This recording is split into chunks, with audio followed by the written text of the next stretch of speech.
Meet the Underdogs.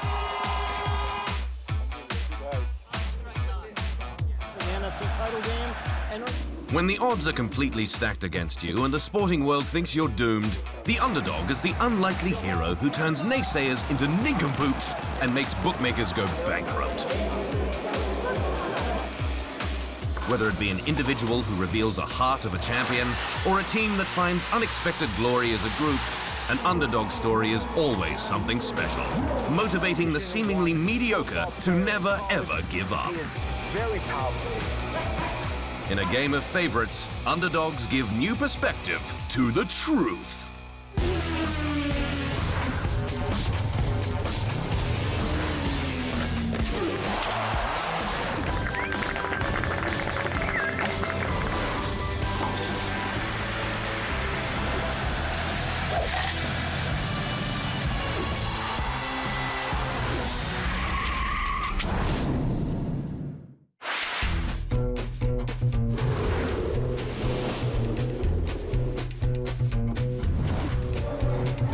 For some, like many inhabitants of Lima, the capital of Peru, miracles can be found following a seemingly sacred relic, the city's patron saint, referred to as the Lord of the Miracles.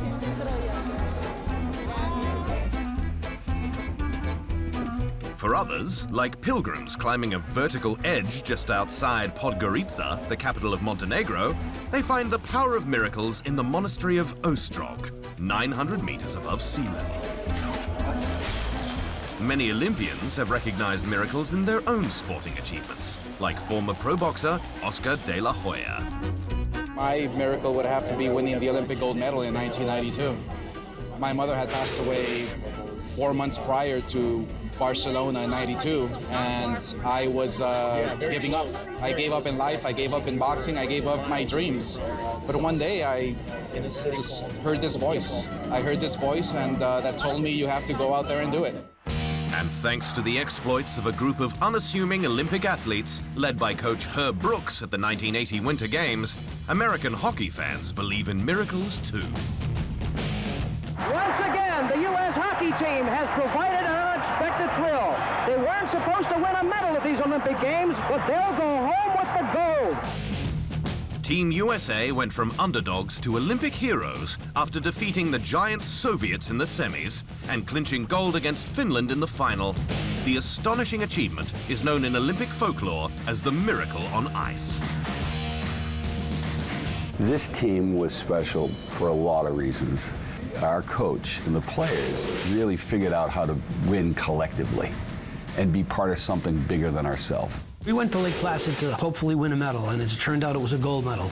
We didn't know the country was going to react the way they did. We were just blown away by it. Coming up, the greatest underdogs in football history.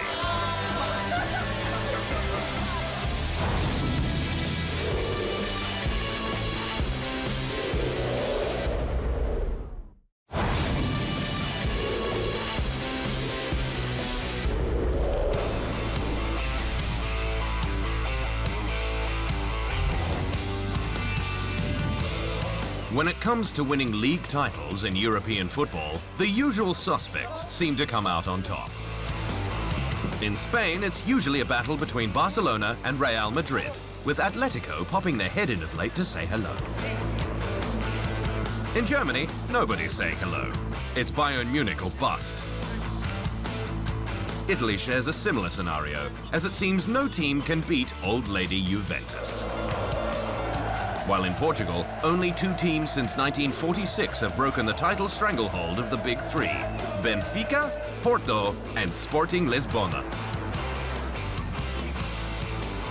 In the Premier League between 1995 and 2015, the title never left London or Manchester, with Arsenal, Chelsea, United, and City sharing the trophy between them. But in the 2015-16 campaign, it seems the stars were aligned in a way never seen before, illuminating what is perhaps the greatest underdog story in the history of sport.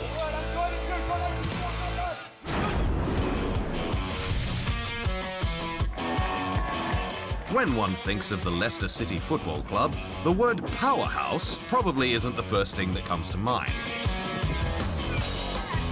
One thing that does stand out is their record in FA Cup finals. They reached their first FA Cup final in 1949 with the hopes of becoming the first second division side to win it since 1931. And now here come the real heroes of the day. Wolves and Leicester City. Leicester wearing white shorts. But their debut appearance was a dismal one, losing to Wolverhampton 3-1. Well, it was a marvellous game here, and I'm happiest man in the world today, but I would like to congratulate Leicester on a very, very sporting game. They made a return to the final at Wembley in 1961 after upending Sheffield United in the semi-final. But the final against a formidable Tottenham Hotspur side ended once again in a final loss, 2-0.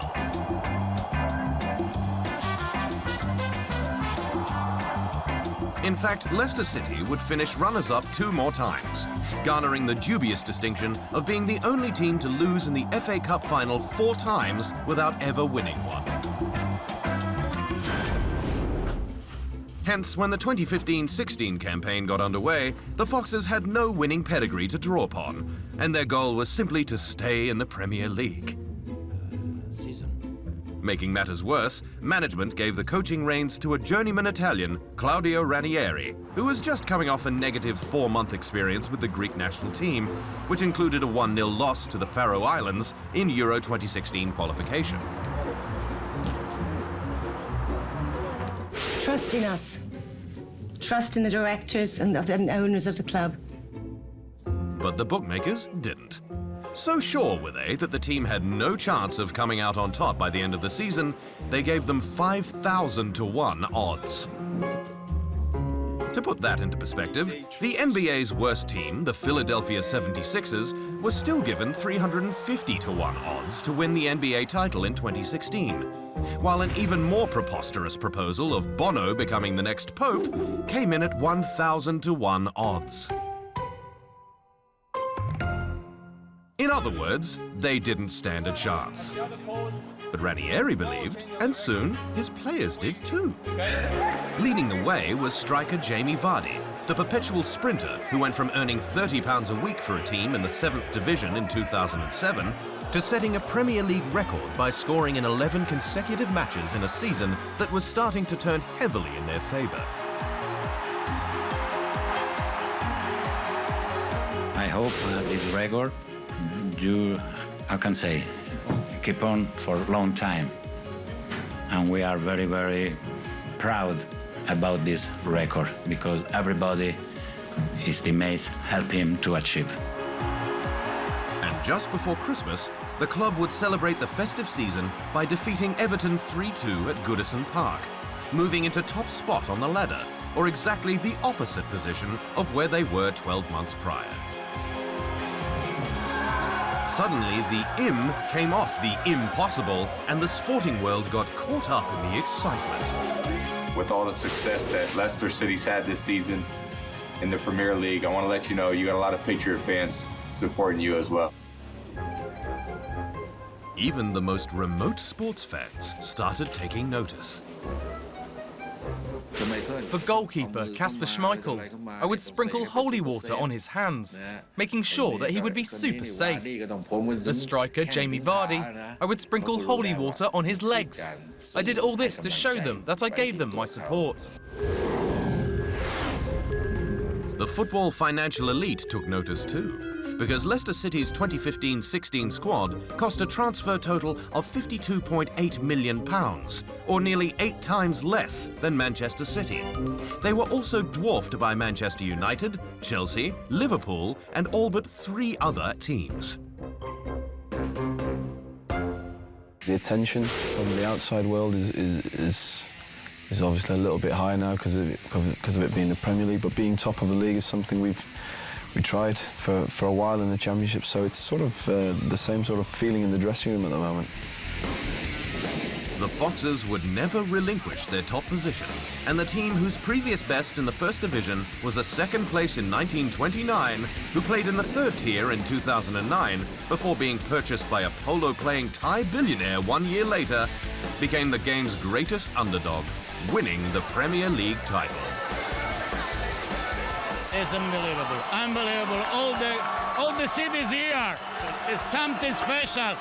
A lot of people happy. I'm very, very glad. Nobody meets the world. All the shops are shut. Everyone's hanging out the windows. People are stuck on the roofs.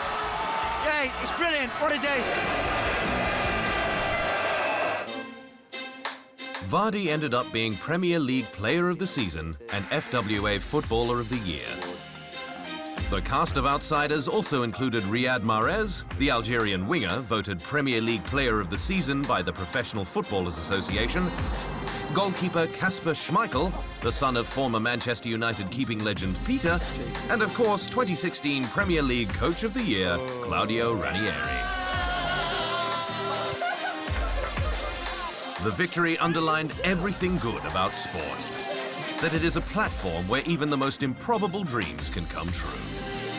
I said before, and I'll say it again, we are literally all like brothers. We're not just, once you leave the training ground, that's it, you don't see them again until the next day. We're constantly talking with each other, going out for meals, and I think in our dressing room, that's the main thing that's got us where we are.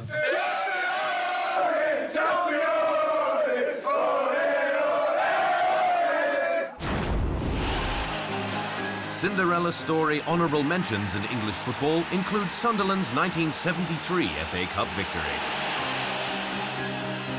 A second division club at the time, the Black Cats managed to battle their way to Wembley to face a powerful Leeds United side that was the cream of the crop in England. On paper, Sunderland were obvious underdogs, but thanks to an Ian Porterfield volley in the 30th minute and the sublime efforts of goalkeeper Jimmy Montgomery, they were able to raise the coveted cup to the sky. The Giant Killers returned home to a hero's welcome and a well-deserved old-school banquet. And in 1988, the Crazy Gang of Wimbledon FC upended league champions Liverpool 1-0 to win the FA Cup. Having only been in the First Division for 2 years, it remains their only major trophy to date. After the break, knockout underdogs.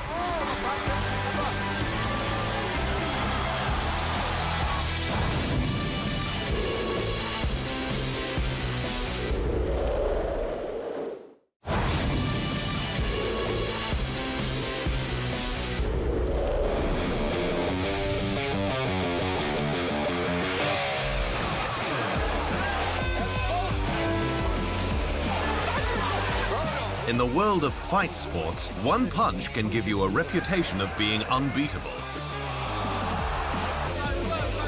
And as the media circus builds on that reputation, you become even more fearsome, and intimidation plays on the minds of those who dare cross your path. But history has also shown that when the underdog faces the challenge with unwavering belief, the unbeatable champion and reputation become vulnerable and fall to the canvas with one big thud.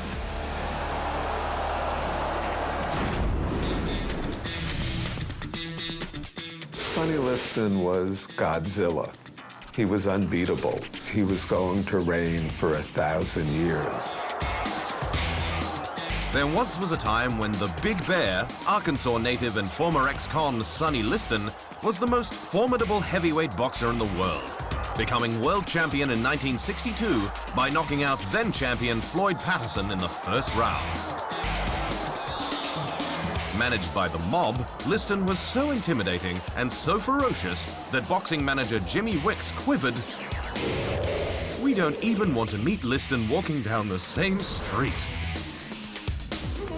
So when a fast-talking 22-year-old named Cassius Clay challenged Liston to a fight, many thought he didn't stand a chance. These were my instructions.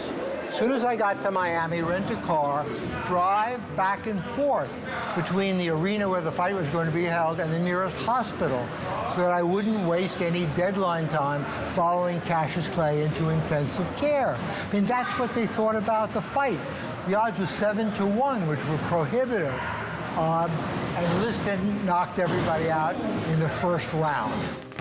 But despite having the odds clearly stacked up against him, the Louisville lip oozed confidence.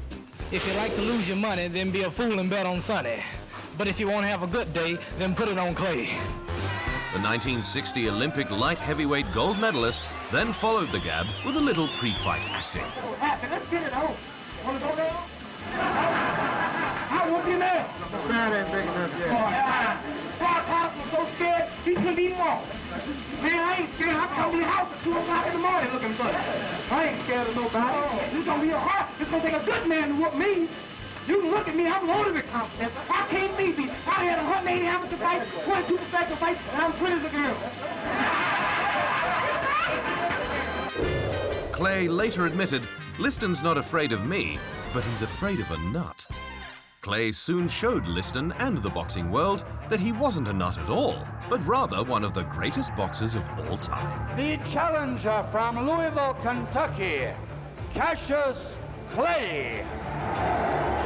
Not only could he take a punch, but he could dodge a punch with ease.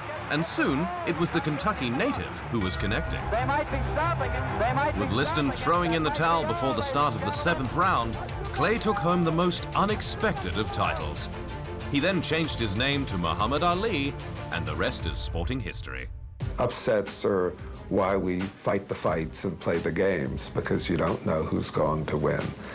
Boxing was much more important in 1964 than it is today. The heavyweight championship was the most coveted title in sports. So when Cassius Clay dethroned Sonny Liston, he literally shook up the sporting world. But what Clay knew at the time, and most people didn't, was that the shock waves were going to go far beyond boxing and sports.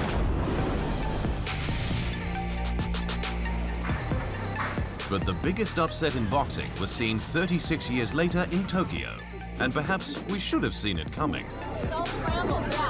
The champion Mike Tyson was surrounded by controversy, with his marriage, training, management, and lifestyle spiraling out of control. Meanwhile, the 42-to-1 underdog Liston Douglas came into the fight with the flu and the pain of having lost his mother 3 weeks prior. Douglas had a few things going for him. He was riding a 6-fight win streak and was substantially taller than Tyson. Iron Mike, on the other hand, had strung together 37 straight wins and was pound for pound the #1 fighter on the planet. But in the ring, that all meant nothing, with Tyson returning home to New York, having been knocked out in the 10th round.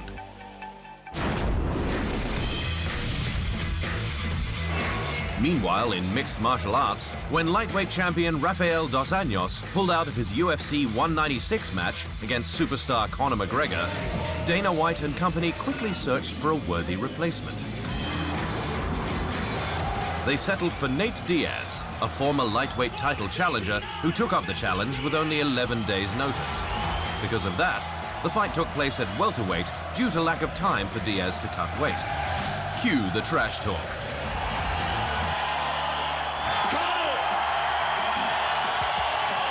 First of all, give us your thoughts about having a last-minute opponent, being able to fight at 170, and Nate Diaz. It's another day for me. One pulls out, another one steps in. I'm used to it. I was just giggling at his little soft body. I've never seen a skinny guy. How can a fat guy be so skinny at the same time? It amuses me. The Irishman had every reason to be confident when you consider his last fight earned him the featherweight title after he knocked out the champion Jose Aldo in just 13 seconds. He was so big and belittling, he became the UFC's most lucrative draw card. But to Diaz, all the hype meant nothing, as he won the fight via submission in the 2nd round. I had to come into the fight straight, fat boy off the beach in Cabo, but it's all good. I won because I'm the superior martial artist, he said.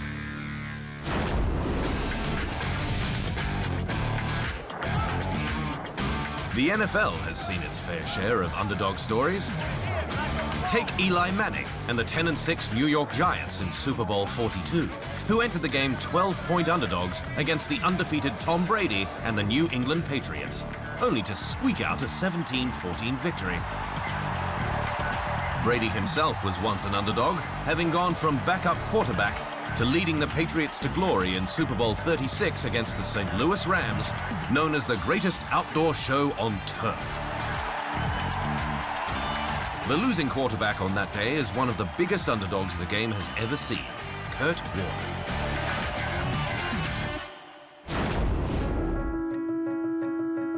Undrafted and out of money, Warner found himself stocking shelves at a local supermarket before he finally got a shot with the St. Louis Rams in 1998. 1 year later, he was the man in Missouri. In 1999, Warner threw for 4,353 yards and 41 touchdowns. The team won the Super Bowl, and he was named league and playoff MVP. The Arizona Cardinals. Released in 2004, he was seen as washed up until another team took a chance on him, the Arizona Cardinals. He guided them to the 2008 NFC Championship title and the franchise's first Super Bowl appearance, before retiring 1 year later, an inspiration to his peers.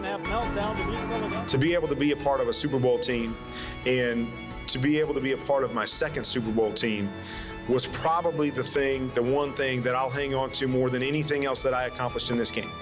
That was the thing that I'm most proud of, was to be a factor in helping bring this organization, as well as the organization in St. Louis, to that level.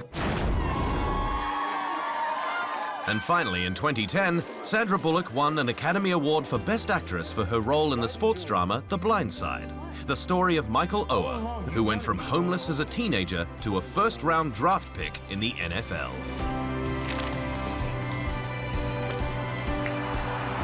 In real life, the towering offensive lineman has gone on to a career that saw him make 2 Super Bowl appearances, winning one with the Baltimore Ravens in 2013. We saw him enter Earth. The ultimate underdog. His is a true tale of perseverance and a life he never takes for granted. Every day I pinch myself just to be around. That's why I work so hard. That's why I get up early every day and try to be the first one in the facility. I love doing it because I know where I came from, and it's not somewhere I want to go back. Still to come, the underdogs of European football.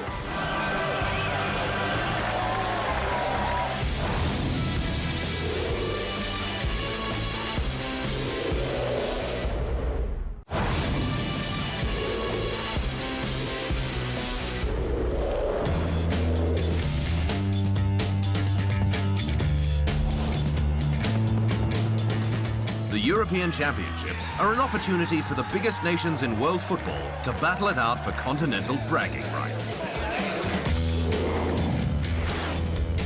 Between 1960 and 2012, very few countries were able to loosen the stranglehold of the tournament's big 3. Germany and Spain won it 3 times, followed by France with 2. But 2 instances proved that no matter what the odds, at the Euros, there's still hope for the underdog. 1992, and after failing to even qualify for the Euros in Sweden, Denmark was invited to take part thanks to finishing runners-up to Yugoslavia, who weren't allowed to participate while engulfed in a state of civil war. Given just over a week's notice, they could nonetheless rely on Brian Laudrup in the midfield and Peter Schmeichel between the pipes. The Danes did the unthinkable, going all the way to the final, before taking down Germany 2-0 to complete their miracle campaign. 2004, and perhaps the greatest group of underdogs in international football came from Greece, with German manager Otto Rehhagel at the helm. That's the beauty of football. No one knows how things will end. The team destined for group stage disaster went on to upend 3 top seeds before downing Portugal in Portugal 1-0 in the final. It was the nation's one and only title in a major international football tournament and has since left an unsettling feeling amongst European football superpowers. It's a little bit of the charm of football, that you can have the surprise like in 2004 with Greece, who were champions of Europe. So it's a football that is new, a bit open, and can allow teams to dream. And finally, 2016 saw Albania go from European minnow to Euro 2016 underdogs, uniting a nation once devastated by the Kosovo War. We have half of the team coming from Kosovo, We have a lot of players who were born in Switzerland, grew up in Switzerland or in Germany or in Italy, and they all choose to play for their nation and the roots and their origins. So I think that's the biggest achievement of our national team. Sometimes, a favorite loses favor with fans when their dominance is thrown in your face. So, let's be honest, sometimes it's fun to watch that favorite fall flat on their face and witness the rise of an unexpected hero. Because they give hope to us mere mortals to never give up on that big dream. And that is the truth.